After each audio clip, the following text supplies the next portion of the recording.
सभी सुनने वालों को राधे राधे। कल हमने कथा में पढ़ा था कि किस प्रकार राजा हरिश्चंद्र ने अपनी पत्नी और पुत्र का विक्रय कर दिया, किंतु इतने में भी विश्वामित्र संतुष्ट न हो सके। फिर उन्होंने राजस्व यज्ञ की दक्षिणा को पूर्ण करने के लिए स्वयं को भी किस प्रकार बेच दिया। हम इस कथा को अब आगे पढ़ेंगे कि किस प्रकार जब समय अपना वक्त बदलता है तो किस प्रकार राजा को भी किन किन दुखों से पीड़ित होना पड़ता है। राजा हरिश्चंद्र ने समस्त दुखों को सहते हुए भी अपने धर्म को और अपने सत्य को नहीं छोड़ा।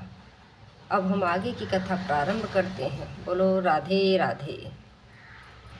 राजा हरिश्चंद्र से इस प्रकार निर्दयपूर्ण कठोर वचन कहकर और उस धन को लेकर क्रोध में भरे हुए विश्वामित्र तुरंत वहाँ से चले गए। राजा विश्वामित्र के जाने के बाद भय और शोक में डूब गए और अपने कर्तव्य का निश्चय करके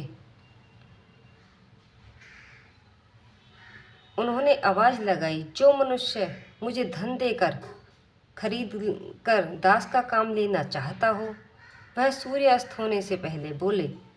उसी समय धर्मराज चंडाल का रूप धारण करके तुरंत वहां आ गए। उस चंडाल के शरीर से दुर्गंध निकल रही थी। विकराताकार था, रूखा बदन, दाढ़ी मूछें बढ़ी हुई थीं और देखने में बड़े ही भयंकर लग रहे थे। उसने झुंड के झुंड पक्षियों को पकड़ रखा था। मुर्दों पर चढ़ी हुई मालाओं से वह अलंकृत था। उसने एक हाथ में मानव खोपड़ी और दूसरे में लाठी ले रखी थी। उसका मुंह बहुत बड़ा था। वह देखने में भयानक था। कुत्तों से घिरे होने के कारण उसकी भयंकरता और भी बढ़ गई थी। चंडाल ने कहा, मुझे तुम्हारी आवश्यकता है। तुम शीघ्र ही अपनी कीमत बताओ, थोड़ा अथवा बहुत, जितने धन से तुम्हारी संतुष्टि हो सके उसे कहो। चंडाल की दृष्टि से क्रूरता टपक रही थी। वह बड़ी निष्ठुरता के साथ बातें करता था। देखने से अत्यंत दुराचारी प्रतीत होता था। इस रूप में उसे देखकर राजा ने पूछा, तुम कौन हो? चंडाल ने कहा, मैं चंडाल हूँ। इस श्रेष्ठ नगरी में मुझे सब लोग विपवीर के नाम से पुकारते हैं। मैं मरने योग्य मनुष्यों का वध करने वाला और मुर्दों का वस्त्र लेने वाला चंडाल हूँ। हरिश्चंद्र ने कहा, मैं चंडाल का दास नहीं होना चाहता। यह बड़ा ही निंदित कर्म है। शापग्नि में जलकर मरना अच्छा है, किंतु चंडाल के अधीन होना कदापि अच्छा नहीं है। वे इस प्रकार कह ही रहे थे, तभी विश्वामित्र मुनि वहां आ पहुंचे और बड़े क्रोध से आंखें फाड़कर राजा से बोले, यह चंडाल तुम्हें बहुत सा धन देने के लिए उपस्थित हुआ है। उसे ग्रहण करके मुझे यज्ञ की पूरी दक्षिणा क्यों नहीं दे देते? यदि तुम चंडाल के हाथ अपने को बेचकर उससे मिला धन मुझे नहीं दोगे तो मैं निसंदेह ही तुम्हें श्राप दे दूंगा। हरिश्चंद्र ने कहा, हे ब्रह्मश्रेय, मैं तो वैसे भी आप ही का दास हूँ। आप मुझ पर कृपा करें। इस चंडाल का संपर्क बड़ा ही निंदनीय व घृणित है। हे मुनिश्रेष्ठ, शेष धन के बदले में आपका ही कार्य करने वाला, आपका ही अधीन रहने वाला और आपकी ही इच्छा अनुसार चलने वाला दास बनकर रहूँगा। विश्वामित्र बोले, यदि तुम मेरे दास हो तो मैंने 1 अरब स्वर्ण मुद्रा लेकर तुम्हें इस चंडाल को दे दिया है। अब तुम इसके हो गए। मुनि के ऐसा कहने पर चंडाल मन ही मन बहुत प्रसन्न हुआ। उसने विश्वामित्र को धन देकर राजा को बांध लिया और उन पर डंडों का प्रहार करता हुआ वह अपने नगर की ओर ले चला। उस समय राजा की सभी इंद्रियां अत्यंत व्याकुल हो गईं। तदंतर राजा हरिश्चंद्र चंडाल के घर में ही रहने लगे। वे प्रतिदिन सवेरे, दोपहर और शाम को निम्नलिखित बातें गुनगुनाया करते थे। वे कहते थे कि मेरी पत्नी और पुत्र कितने दुखी होंगे और वे शायद इंतजार कर रहे होंगे कि मैं धन कमाकर उन दोनों को छुड़ाऊंगा और मेरा बारंबार स्मरण करते होंगे।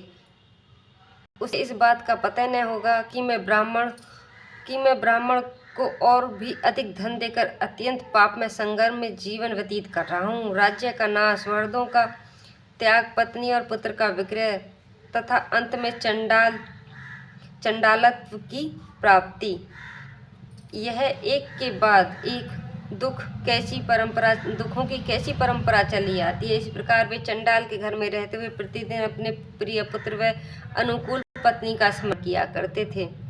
अपना सर्वस्व छिन जाने के कारण राजा बहुत व्याकुल रहते थे।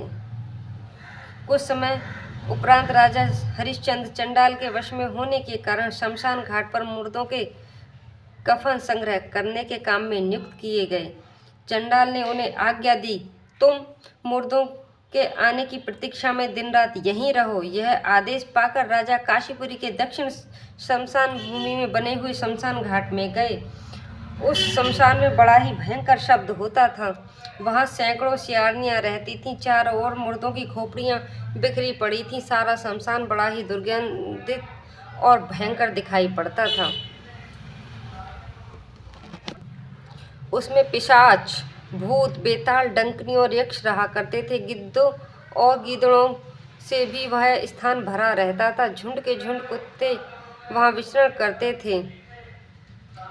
यत्र तत्र हड्डियों के ढेर लगे हुए थे। वहां से बड़ी दुर्गंध आती थी। अनेक व्यक्तियों के बंधु बांधवों के करुण क्रदन से वह शमशान भूमि बड़ी ही भयानक और कोलाहलपूर्ण रहती थी। इस प्रकार विलाप करने वालों की करुणापूर्ण ध्वनि वहां जोर जोर से सुनाई पड़ती थी। ऐसी भूमि में निवास करने के कारण राजा न रात में सो पाते थे और न दिन में, बारंबार हाहाकार करते रहते थे। इस प्रकार उनके 12 महीने 100 वर्षों के समान बीते। अंत में राजा ने दुखी होकर देवताओं की शरण ले ली और कहा, महान धर्म को नमस्कार है, जो सच्चिदानंद स्वरूप संपूर्ण जगत की सृष्टि करने वाले विधाता परम पिता ब्रह्मा, शुद्ध पुराण पुरुष एवं अविनाशी हैं, उन भगवान विष्णु को नमस्कार है। देवगुरु बृहस्पति तुम्हें नमस्कार है। इंद्र को भी नमस्कार है। यूँ कहकर राजा पुनः चंडाल के कार्य में लग गए। कुछ समय पश्चात महाराज हरिश्चंद्र की पत्नी शैव्या सांप के काटने से मरे हुए बालक को गोद में उठाए विलाप करती हुई शमशान भूमि में आई। वह बार बार यही कह रही थी, हाय वत्स, हाय पुत्र। उनका शरीर अत्यंत दुर्बल हो गया था। चेहरे की क्रांति मलिन पड़ गई थी।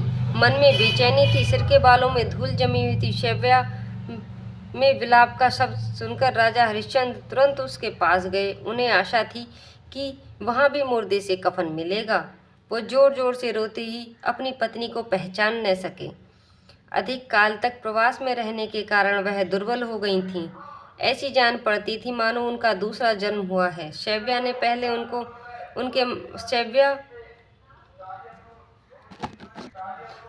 भी पहले उनके मस्तक को मनोहर केसों से सुशोभित देखा था। अब उनके सिर पर जटाएं थीं जो सूखे वृक्ष के पत्तों की शाखाओं के समान लगती थीं।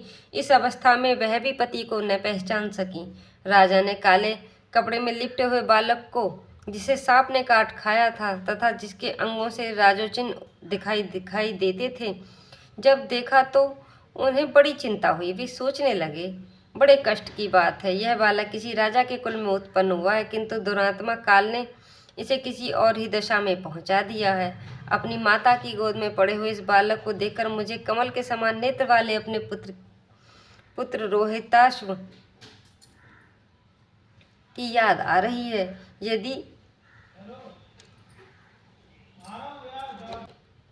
यदि उसे भयंकर काल ने अपना ग्रास न बनाया होगा तो वह मेरा लाडला भी इसी उम्र का होगा।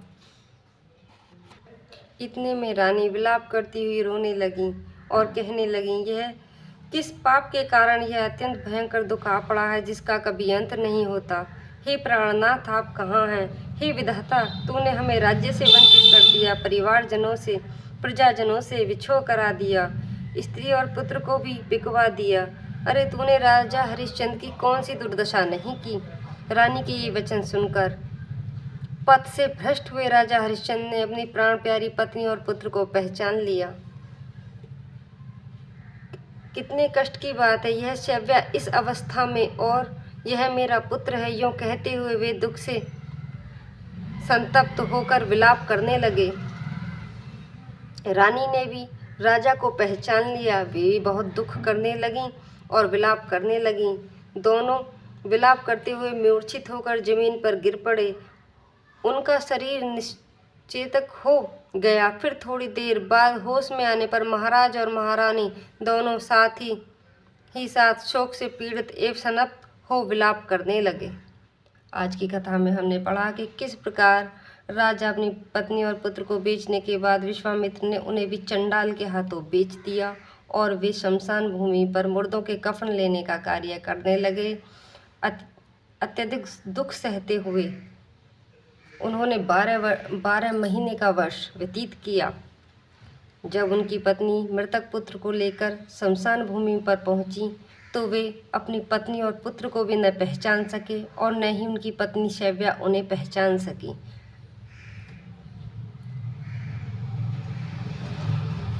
जब उन्होंने अपनी पत्नी को विलाप करते हुए देखा तब वे अपनी पत्नी को पहचान सके और अपने पुत्र को मृतक देखकर विलाप करने लगे। आज की कथा पर अब हम यहीं समाप्त करते हैं। कल की कथा में हम पढ़ेंगे कि किस प्रकार राजा ने अपने पुत्र का अंतिम संस्कार किया और किस प्रकार उन्होंने शैव्या से कर मांगा। तब तक के लिए राधे राधे।